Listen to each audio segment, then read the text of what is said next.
2018년도 한 해가 이제 마치게 되고 또 새해를 맞이하게 됩니다.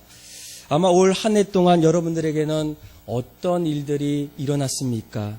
또 그리고 새해를 바라보면서 여러분들 마음속에 어떠한 기대, 소망을 가지고 있습니까?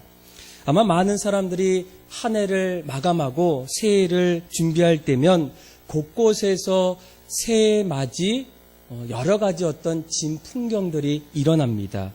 아마 오늘 이 시간에도 서울 보신각에서는 2019년도를 알리는 이 타종 행사가 지금 열리게 되는데 예상 인원이 무려 10만 명 정도가 된다는 거예요. 그리고 지금 이 시간에 새해 첫날 해돋이를 보기 위해서 신나게 차를 타고 바닷가로 가고 있는 어떤 사람들도 아마 있을 겁니다.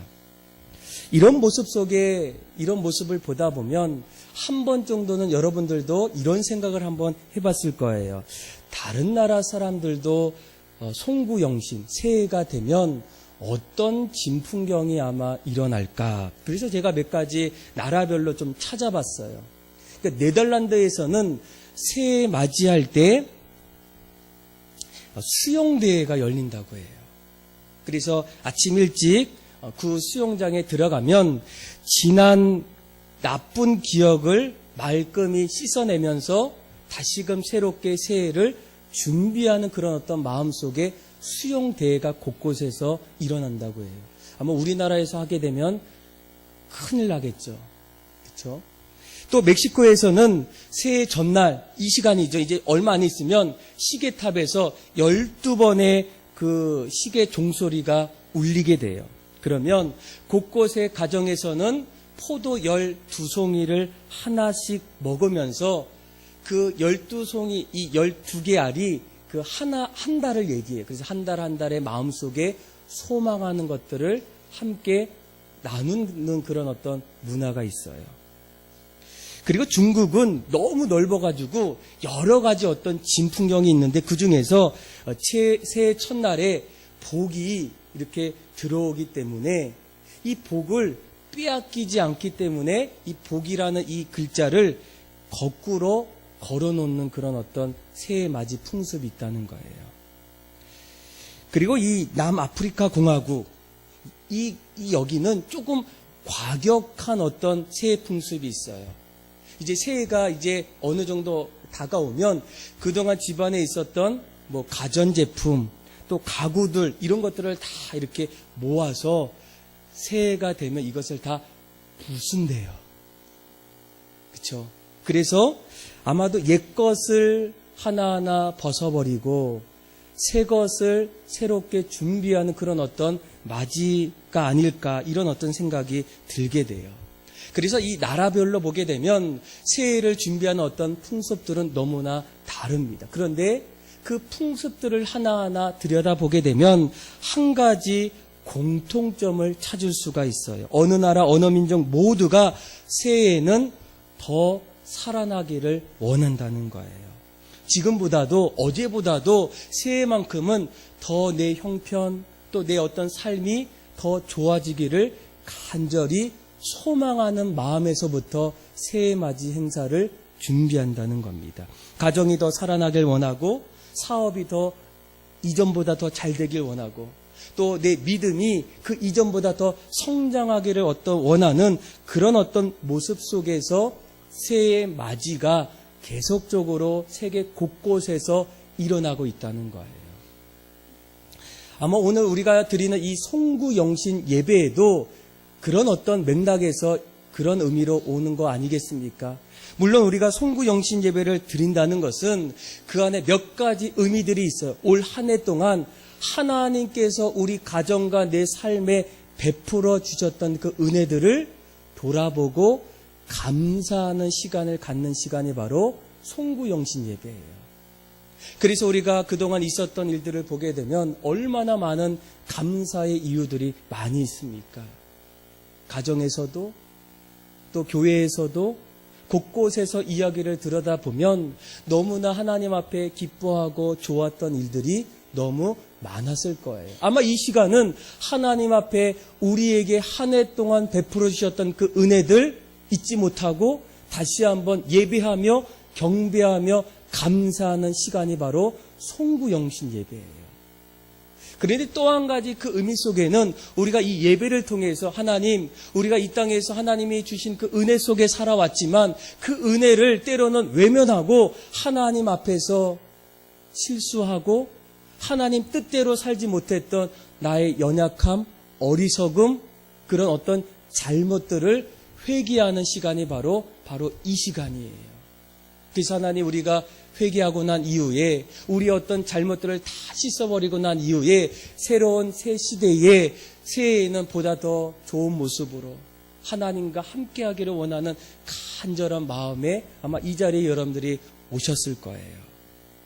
그리고 또 한 가지는 세상 사람들이 말하는 어떤 새해에 마음속에 간절히 원하는 것. 우리는 신앙이 있기 때문에 하나님께 온전히 우리의 마음을 의탁드리면서 더욱더 성숙하고 성장하면서 가정과 일터와 내 삶에 하나님의 은혜를 바라고 소망하는 어떤 의미에서 이 자리에 나오신 분들도 아마 있을 거예요.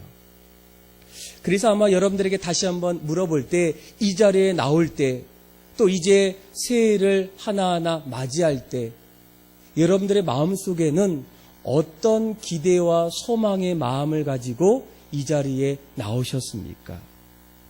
아마 어떤 분들은 가정의 어떤 소망, 또 직장에 대한 어떤 기대, 또 어떤 내가 만나는 사람들과의 특별한 어떤 만남들을 이전보다도 기대하고 소망하는 분들이 아마 있을 거예요. 그런데 이런 어떤 기대와 소망의 그 자리 옆에서는 또 한쪽에서는 가면 갈수록 소망과 기대보다는 걱정과 염려로 앞서가시는 분들이 아마 있을 거예요. 아마 연말이 되면 우리나라에서 가장 똑똑하다고 하는 그런 교수님들이 항상 올해의 이런 어떤 모습들을 보고 그러면서 내년도에는 아마 이런 모습으로 이 나라가 되어질 거다라고 하면서 사자성어를 이제 12월 달에 이렇게 정하는 일이 있어요. 그래서 이번에 2019년도 새해에는 사자성어가 임중도원이에요. 그러니까 노노의 태백편에 실린 고사성어인데 임중도원은 어떤 뜻이냐면 잘 들어보세요. 내년도에 일어날 어떤 그런 시사적인 어떤 사자성어예요. 짐은 무겁고 가볍고가 아니에요. 짐은 무겁고 갈 길은 멀다. 조금 내년도에 어떤 모습들이 좀 다가오시죠? 그리고 이 교수들이 두 번째로 사자성어를 미룬 부루 이렇게 또 정했어요. 이게 어떤 뜻이냐면 구름만 끼어 있고 비는 내리지 않는다. 구름이 오면 비가 내려야 되는데 정상적인 어떤 모습이 아니라는 거예요. 그러니까 우리가 이제 앞으로 새해를 맞이할 때 늘 마음속에 기대하는 마음, 소망하는 마음, 앞으로 개인과 가정과 삶의 자리에서 날마다 앞으로 일어날 어떤 그런 기대감이 너무나 많은데 전문가들은 앞으로 일어날 일들이 몸은 짐은 무겁고 갈 길은 아주 멀다는 거예요.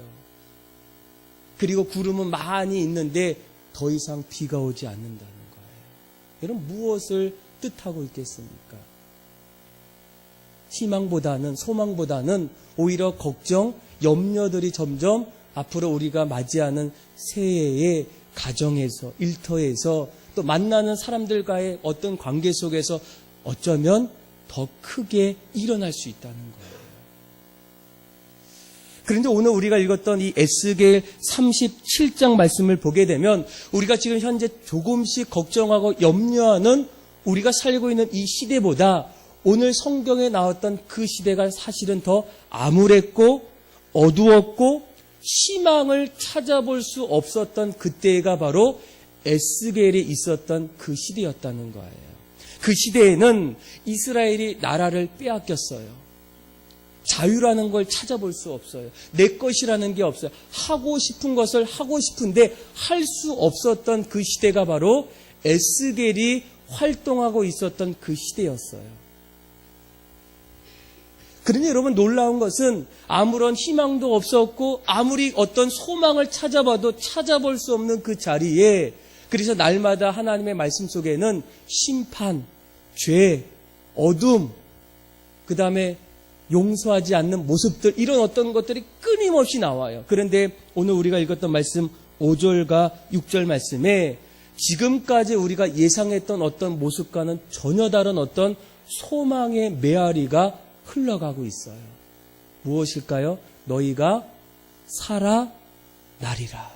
우리 한번 5절과 6절 말씀 한번 읽어볼까요? 같이 한번 읽겠습니다. 시작. 주 여호와께서 내 생기를 너희에게 들어가게 하리니 너희가 살아나리라. 너희 위에 힘줄을 두고 살을 입히고 가죽으로 덮고 너희 속에 생기를 넣으리니 너희가 살아나리라. 또 내가 여호와인 줄을 너희가 알리라 하셨다. 아멘. 자, 오늘 말씀은 우리에게 에스겔이 받았던 그 소망의 메아리가 우리들에게도 지금 전해지고 있지 않습니까?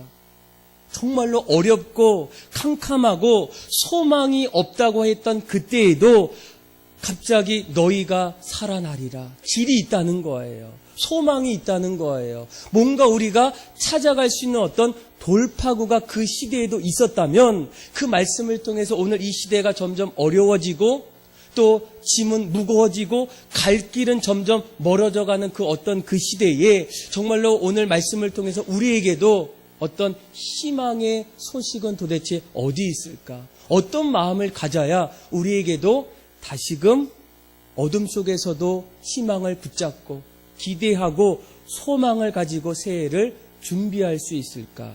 이런 어떤 마음을 가지고 오늘 본문을 함께 나누기를 원해요.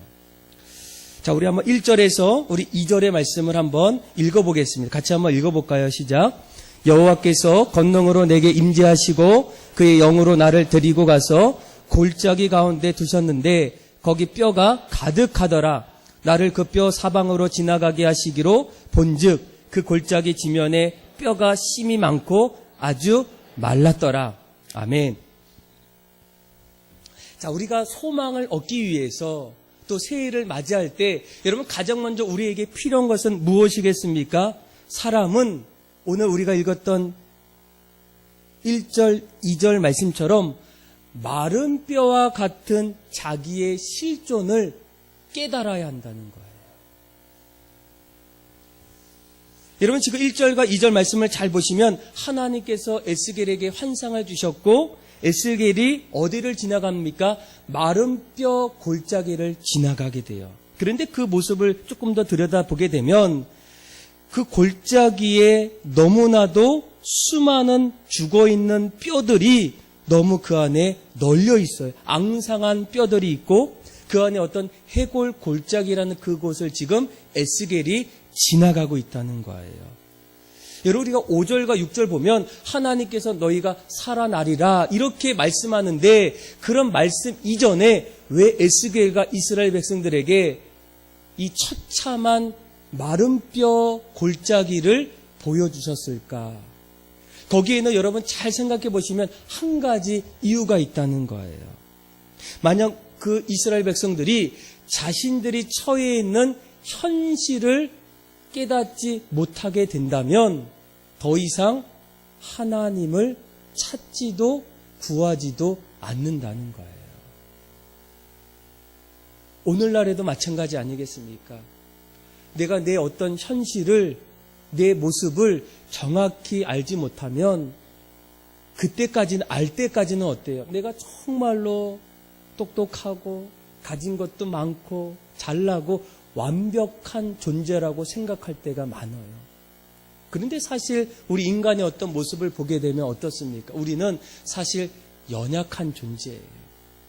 아무리 많이 갖고 있어도, 아무리 많은 지식을 내가 누리고 있어도, 또 내가 무언가를 할 수 있다고 해도 어느 순간부터는 내가 정말 부족하구나, 연약하구나, 이런 어떤 내 스스로의 어떤 자기 정체성을 바로 알지 못하면 여전히 내 잘맛, 내가 잘난 모습으로 살아가는 분들이 많다라는 거예요. 그래서 오늘 이 에스겔 골짜기를 통해서 이스라엘 백성들과 이 에스겔에게 무엇을 먼저 보여줍니까? 너희가 이런 어떤 마른 뼈, 더 이상 희망이 없다는 것, 죽어가고 있다는 거예요. 너희들의 현 주소가 이러하기 때문에 이제는 너희가 너 자신을 바라보지 말고 오직 하나님만을 바라보기를 원하는 하나님의 어떤 말씀이 그 안에 들어있다는 거예요. 자, 그래서 우리가 잘 보시면 우리가 정말로 오늘 우리 살고 있는 이 시대에 간과하지 말아야 될 것은 무엇이겠습니까? 내가 내 자신이 어떤 존재인지 또 내가 지금 어느 위치에 있는지를 바로 아셔야 돼요. 현실을 아셔야 돼요. 여러분 최근에 또 나왔던 책 가운데 하나가 이 카이스트 미래 전략 2019예요. 그런데 그 책을 좀 이렇게 보시면 이 책은 요즘에 보면 미래에 대한 어떤 예측서의 어떤 책들이 많이 나와요. 미래는 어떻게 될까? 어떤 일들이 일어날까? 그런데 이 책은 좀 특별한 것은 미래에 대한 어떤 예측서가 아니라 전략서예요. 특별히 한국에서 가장 똑똑하다고 하는 이 카이스트의 석학들이 앞으로 미래가 우리나라에서 어떻게 일어날까? 그런데 그 미래에 대해서 이렇게 얘기해요. 지금 오늘날 우리 시대는, 우리 한국은 절망과 희망 사이에 있다는 거예요. 그리고 조금 더 들여다보게 되면 지금 현재 낙관적으로는 볼 수 없는 것이 끊임없는 어떤 4차 산업혁명 시대에 어떠한 미래학자도 섣불리 어떻게 될 수 있는지를 모른다는 거예요. 미국과 중국이 무역 전쟁 중에 있고 그리고 앞으로 30년이 점점 지나는 그때에 우리나라에서는 저출산, 고령화, 분단의 어떤 아픔, 양극화 현상, 환경오염, 날로 심해진 어떤 사회 갈등 이러다 보게 되면 대한민국은 자초의 어떤 운명에 처할 수밖에 없다는 거예요. 제가 얘기한 것이 아니라 이 가장 우리나라에서 똑똑했던 카이스트의 어떤 석학자들이 연구하고 우리나라를 보니까 앞으로 30년이 지나가다 보면 그런 어떤 암울한 한국의 모습들이 지금 우리를 기다리고 있다는 거예요. 여러분 우리가 지금 이 시대에 살고 있을 때 늘 날마다 소망을 바라볼 수가 없어요. 지금 우리 어떤 시대의 내 모습을 여러분들이 정확히 보셔야 돼요. 우리나라의 어떤 현 주소, 나의 어떤 상태, 우리 가정의 어떤 모습, 또 내가 만나는 사람들과 어떤 관계 이런 어떤 것들을 우리가 정확히 알지 못하면 뚱구름 잡는 것처럼 날마다 우리가 소망만을 바라보고 살 수밖에 없다는 거예요. 그래서 오늘 말씀을 통해서 에스겔 골짜기의 모습을 처참하게 먼저 보여준 이유가 무엇이겠습니까? 에스겔과 이스라엘 백성들에게 지금 너희들은 이런 모습밖에는 지금 되지 않는다는 거예요. 그런데 여러분 우리가 이런 가운데서도 소망을 잃지 않는 이유가 도대체 무엇이겠습니까? 3절 말씀에 보게 되면 이런 마른 뼈, 죽어가는 어떤 그런 현 주소 속에서 하나님께서 에스겔에게 한 가지 질문을 던져요. 우리 한번 3절의 말씀을 우리 같이 한번 읽어보겠습니다. 시작. 그가 내게 이르시되 인자야 이 뼈들이 능히 살 수 있겠느냐 하시기로 내가 대답하되 주 여호와여 주께서 아시나이다. 아멘. 자, 방금 하나님께서 에스겔에게 한 가지 물어봐요. 인자야, 여기 있는 죽은 뼈들, 마른 뼈들이 살아날 수 있겠느냐? 아마 이 질문을 우리들이 듣게 된다면, 받게 된다면 어떻게 대답하겠습니까? 하나님, 절대로 그럴 수가 없어요. 이 뼈는 지금 말라있고 죽어 있어요. 우리의 어떤 상식으로는 도저히 어떤 이 뼈 안에 어떤 희망을 찾을 수가 없다는 거예요. 이런 것을 알고 있음에도 불구하고 하나님께서 왜 이런 질문을 하셨을까요? 그리고 이 질문 속에서 에스겔은 뭐라고 얘기합니까? 안 됩니다. 됩니다. 이렇게 대답하지 않았어요. 뭐라고 대답합니까? 주께서 아신다는 거예요. 그럼 뭘 의미하겠습니까? 에스겔은 이 땅에 존재하신 하나님이 어떤 분인지를 알고 계셨다는 거예요. 우리 인간은 도저히 이런 상황에서는 안 됩니다. 도저히 이 죽어 있는 이 마른 뼈는 다시 살릴 수가 없다는 거예요. 이 뼈에게는 소망이 없고 희망이 없다는 거예요. 그런데 이 에스겔이 뭐라고 얘기해요? 주께서 아신다는 것은 하나님은 죽은 자도 살리시고 무에서 유를 창조하시는 분이 바로 하나님이기 때문에 하나님의 주권에 지금 달려있다는 거예요. 하나님께서 지금 일하시면, 하나님께서 지금 역사하시기 시작하시면 우리가 생각하지 못했던 어떤 일들이 그 삶의 자리에서 나타날 수 있다라는 거예요. 그래서 에스겔은 뭐라고 얘기해요? 주께서 아시나이다. 주님께서 아시지 않습니까? 살릴 수 있는 분, 죽일 수 있는 분, 절망에서 소망으로 이끌어갈 수 있는 분은 바로 우리는 할 수 없는데 하나님이시면 당연히 할 수가 있다는 거예요. 그래서 에스겔은 그 앞에서 주께서 아십니다. 이렇게 고백하는 겁니다. 그래서 여러분 우리가 이 말씀을 보게 되면 우리에게는 한 가지 소망이 있어요. 석학들은 이제 30년이 흐르게 되면 이 땅에 저출산, 고령화, 갈등, 양극화, 수많은 어떤 일들 속에서 한국의 어떤 미래는 밝지가 않다는 거예요. 가정도 어려워지고 직장도 이제 점점 힘들어지고 앞으로 우리가 어떻게 살아야 될지 아무런 답이 없다는 거예요. 이런 모습 속에서 우리가 다시 한번 고백할 수 있는 게 무엇이겠습니까? 앞으로 우리에게 소망이 있을까? 우리에게 어떤 희망이 있을까? 그때 우리가 외쳐야 될 어떤 고백은 무엇이겠습니까? 주께서 아시나이다. 주께서 아신다는 거예요. 그리고 나서 이제 5절과 6절 말씀에 보면 드디어 이 마른 뼈들이 어떻게 됩니까? 살아나기 시작해요. 뼈와 뼈가 살아나고 힘줄이 붙어지는 그 엄청난 일들이, 놀라운 일들이 에스겔의 그 어떤 현장의 자리에서 나타나기 시작해요. 자, 그러면 우리가 오늘 이 말씀을 통해서 새해를 맞이할 때 어떤 사람들은 기대해요, 소망해요. 그런데 오늘 말씀처럼 정말로 어렵고 힘든 어떤 그 시대에도 에스겔처럼 포기하지 않고 절망하지 않고 새해를 기대와 소망으로 가질 수 있는 어떤 모습은 도대체 무엇일까? 오늘 말씀을 잘 보시면 자 4절부터 보세요. 3절, 4절, 5절 말씀에 우리가 오늘 이 에스겔을 읽을 때마다 늘 공통적으로 표현되는 말씀이 있어요. 그것은 바로 그가 내게 이르시되, 4절에도 또 내게 이르시되, 5절에 보세요. 이같이 말씀하시기를. 그쵸? 또 10절에 이에 내가 그 명령대로 대언하기에, 12절에 말씀하시기로, 14절에 여호와의 말씀이니라. 여러분, 하나님은 이 마른 뼈를 어떻게 살리셨을까요? 말씀으로 살리셨다는 거예요. 하나님이 이르시되, 하나님이 말씀하시되,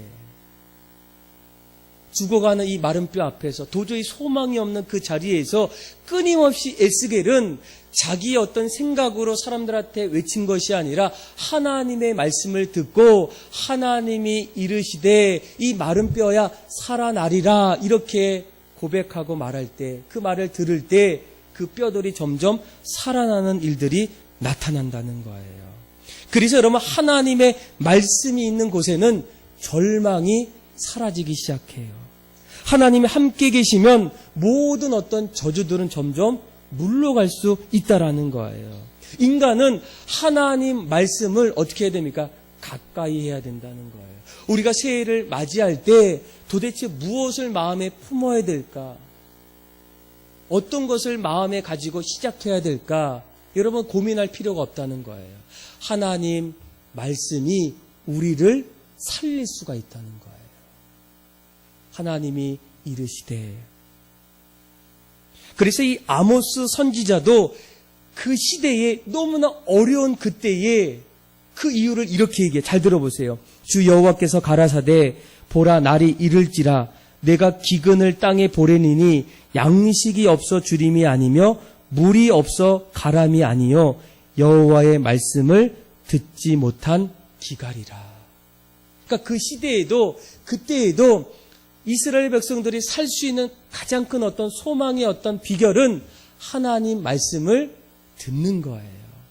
그 말씀을 듣고 생각하고 그 말씀을 듣고 행동하고 그 말씀대로 살아갈 때 하나님께서 그 말씀으로 마른 뼈 같은 어떤 우리의 현실을 다시금 새롭게 살게 해주신다는 거예요.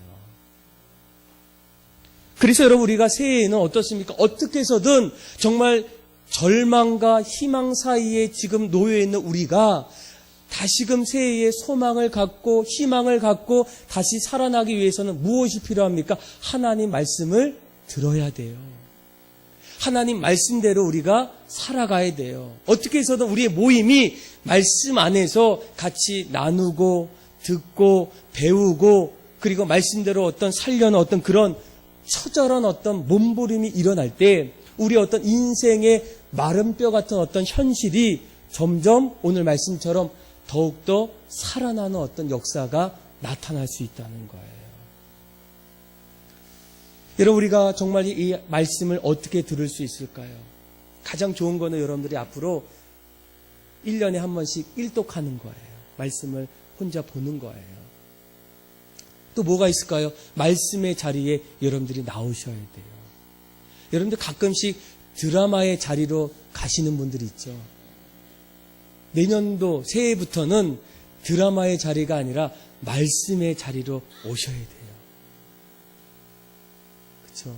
그래야 여러분 귀가 열리고 마음이 새롭게 되고 하나님 앞에 더욱더 나아갈 수 있어요. 앞으로 우리가 말씀을 듣는 그런 어떤 자리를 자꾸만 만들어야 돼요. 한 사람이 와도 그 한 사람의 어떤 소망을 위해서는 교회가 끊임없이 말씀을 전하고 말씀을 듣고 말씀대로 살 수 있는 어떤 그런 일들을 행하는 것이 여러분 교회가 아니겠습니까?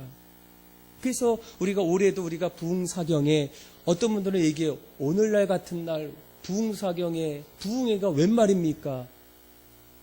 여러분 우리가 이럴 때일수록 말씀을 들어야 돼요.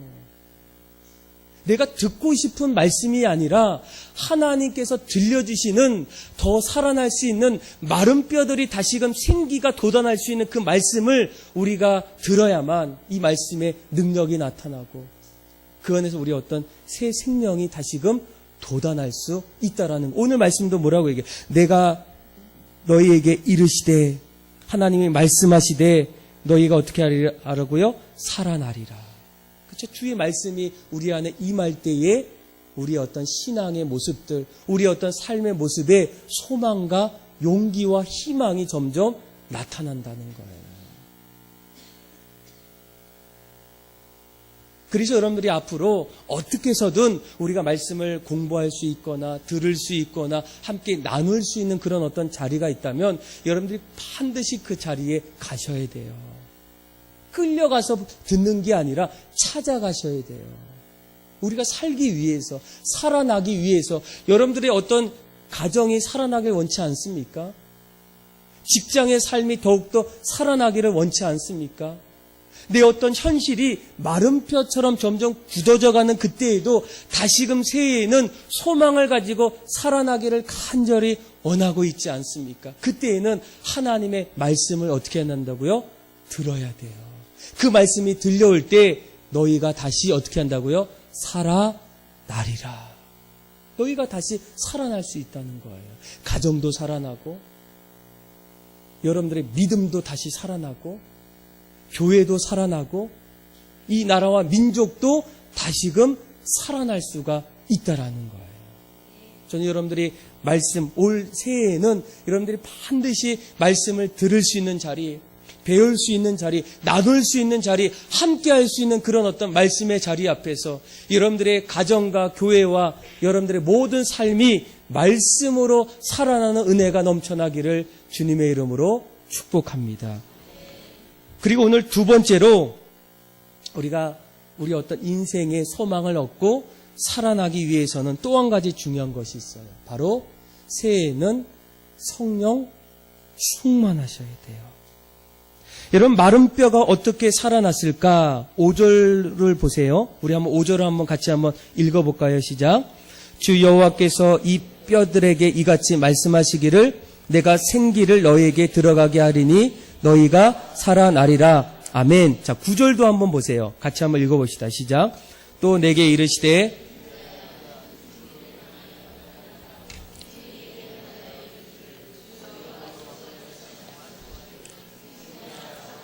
와서 이 죽음을 당한 자에게 불어서 살아나게 하라 하셨다 하라. 아멘. 자, 여기서 공통적으로 살아날 때에 나타나는 단어가 있어요. 무엇을 불어넣었다고요?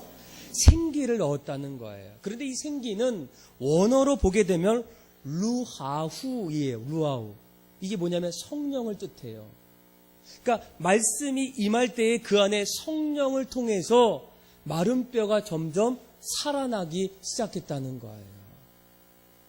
여러분, 우리가 신약에서도 예수님께서 뭐라고 얘기합니까? 오직 성령이 너희에게 임하시면 그때야 비로소 우리가 권능을 받고 예루살렘과 온 유대와 사마리아와 땅끝까지 이르러 증인된 삶을 살 수가 있다라는 거예요. 요한복음에서도 살리는 것은 영이니 성령이죠. 육은 무익하니라. 내가 너에게 이른 말이 성령이요 생명이라. 우리가 살아나기 위해서는 오늘 이 시대에 성령이 우리에게 충만히 임해야 한다는 거예요. 그래서 우리가 이 새해를 맞이할 때 저는 여러분들이 날마다 성령 충만하기를 원해요. 날마다 살아나기를 원해서 날마다 소망이 가득 넘치고 내 마음의 어떤 기대와 우리 가정과 일터 속에서 날마다 살아나는 어떤 일들이 일어나기 위해서는 그 안에 생기가 점점 들어갈 때 그것이 뭐예요? 성령이 그 안에 충만해야 된다는 거예요. 자, 그럼 우리에게 가장 중요한 질문이 있어요.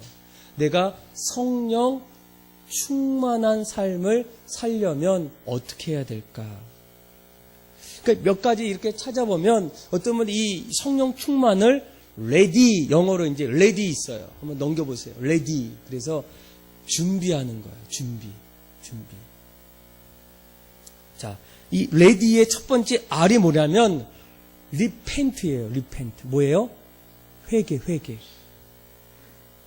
우리 안에는 성령이 들어오셔야 되는데 여전히 그 안에서 여전히 남아있는 여러 가지 성령과 함께 할 수 없는 요소들이 있어요. 미움, 시기, 거짓, 무례함, 불친절, 거친 말, 복수, 무정함, 그렇죠? 인색함, 교만, 고집, 심통, 이런 어떤 것들이 내 안에 자꾸만 있다 보면 그 안에 성령님이 들어올 수가 없다라는 거예요. 베드로가 뭐라고 얘기합니까? 베드로가 이르되 너희가 회개하여 각각 예수 그리스도의 이름으로 세례를 받고 죄사함을 받으라. 그리하면 성령을 선물로 받으리라. 뭐를 할 때? 회개할 때.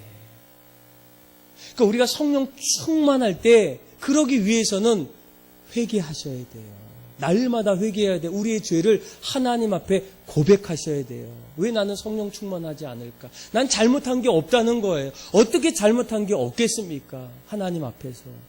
하나님, 우리가 날마다 하나님 앞에 나와서 내 어리석은 부분들 회개하라는 거예요.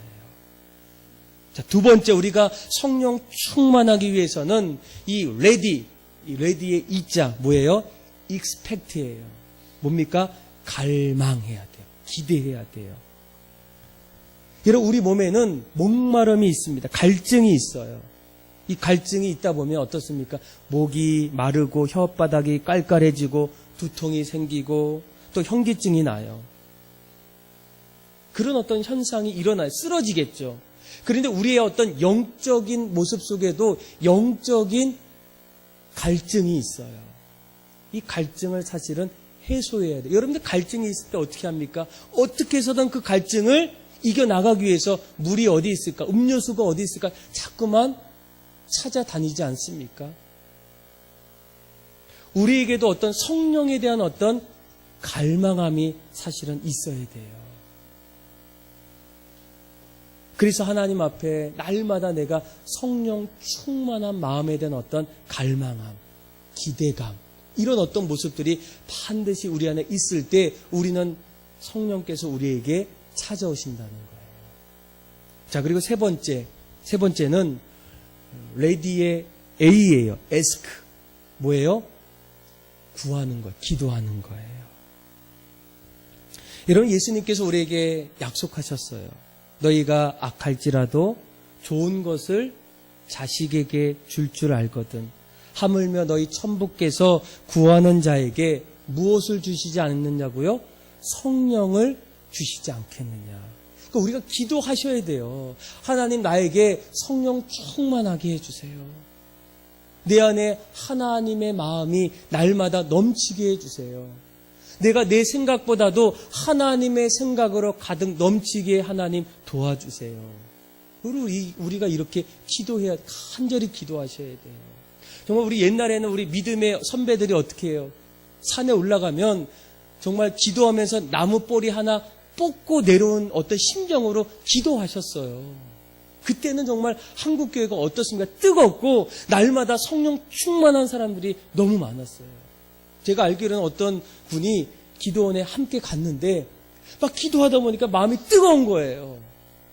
이러면 안 되겠다. 이러면 내가 내 자신, 내 뜻대로 이 겁이 나는 거예요. 그리고 그냥 중간에 나오셨대요. 그분이 조금만 더 기도했으면 이제 또 신학교에 갈 수도 있었는데, 그분이 그런 얘기 하시더라고. 내가 기도하는데, 내가 간구하는데, 내가 간절히 하나님을 부르는데, 갑자기 자신의 마음이 뜨거워지더래요. 이러면 정말 안 되겠다. 처음 생기는 어떤 그런 현상이라는 거예요.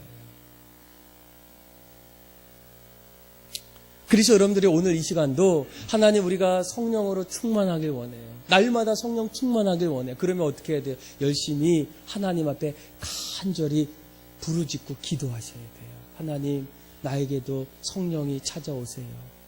내 마음을 만져주세요. 갈 길을 보여주세요. 내 생각보다 하나님의 생각을 부어주세요. 이런 어떤 간절한 기도가 우리에게 필요하다는 거예요. 자, 그리고 네 번째는 바로 이 레디의 D예요. 드링크. 그쵸? 마시는 거, 받아들이는 거. 어떤 분들은 기도하면서 혹시 의심하는 분이 있어요. 그쵸? 내가 기도했는데 과연 하나님께서 들어주실까? 아닌 것 같아. 기도는 했는데 별로 이상이 없어. 그런 어떤 마음을 갖고 있는 분들에게는 어떻습니까? 성령 충만할 수가 없어요. 여기서 이 드링크, 받아들인다는 것은 무엇을 얘기합니까? 기도하고 구하는 것을 받은 줄로 믿는다는 거예요. 의심하지 않는다는 거예요. 그렇게 내가 선포하고 기도할 때에 그 믿음을 가지고 그렇게 살아간다는 거예요. 어떤 분들은 기도하면서도 확신이 없어요.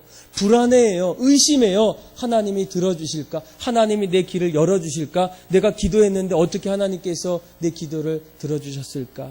그러면서 의심하고 믿지 않는 분이 있어요. 그런데 성령 충만한 사람은 늘 확신이 있어요. 하나님께서 언젠가 이루어주시고, 하나님께서 내 마음을 다스려 주시고, 내가 구한 대로 반드시 역사해 주실 거라는 어떤 믿음의 확신, 이런 분들에게 성령이 충만해진다는 거예요. 자, 그리고 마지막 5번째가 바로 순종이에요. 윌드. 그쵸? 여러분, 성령 충만을 방해하는 것은 뭡니까? 하나님 앞에 불순종하는 거예요. 반대로 얘기하면 성령 충만한 사람은 하나님 말씀 앞에 순종하게 돼요. 어떤 분이 올 한 해 소망의 마음을 들 때 이렇게 얘기하더라고요. 목사님, 내년도에는 하나님 앞에 바짝 엎드려서 가정과 교회를 위해서 힘쓰겠습니다. 그렇죠? 어떤 순종의 어떤 고백이죠.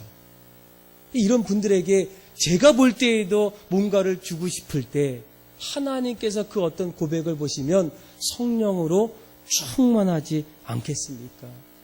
그래서 여러분 우리가 이 땅에서 더 살아나기 위해서 우리 어떤 신앙, 가정, 내 어떤 삶이 더욱더 살아나기 위해서는 반드시 먼저는 하나님 말씀을 들으셔야 돼요. 내 생각, 내 어떤 뜻, 소망이 없습니다. 말씀을 들을 때 길이 보여요. 길이 열려요. 하나님께서 점점 내 마음속에 새로운 것들로 보여주기 시작해요. 둘째는 날마다 어때요? 내가 성령 충만하셔야 돼요. 그러기 위해서는 내가 회개하고 구하고 갈망하고 믿고 순종하는 일들이 일어나야 돼요. 사랑하는 믿음의 성도 여러분, 이제 한 해를 마치고 2019년도 새해를 시작합니다. 아마 여러분들 마음속에는 어제보다 또 2018년보다 19년도가 우리에게는 소망이 있고 기대가 넘치고 가정과 삶의 자리에서 더욱더 살아나는 어떤 소망의 마음을 아마 가질 거예요. 하나님, 내 가정이 더 살아나길 원해요. 하나님, 내 직장이 더 살아나길 원해요. 하나님, 내 몸이 더 살아나길 원해요. 내 삶이 더 살아나길 원해요. 그렇게 살기를 원할 때 오늘 우리가 함께 나눴던 이 말씀을 반드시 여러분들이 기억하셔서 날마다 여러분들이 살아나기 위해서 말씀을 가까이 하고 성령 충만함으로 여러분들의 삶이 더욱더 가정과 삶의 자리에서 살아나는 그런 여러분들의 2019년도 새해가 다 되기를 주님의 이름으로 축복합니다. 우리 이 시간 같이 찬양 한 곡 하고 우리 주신 말씀 가지고 한번 기도하겠습니다. 우리 한번 찬양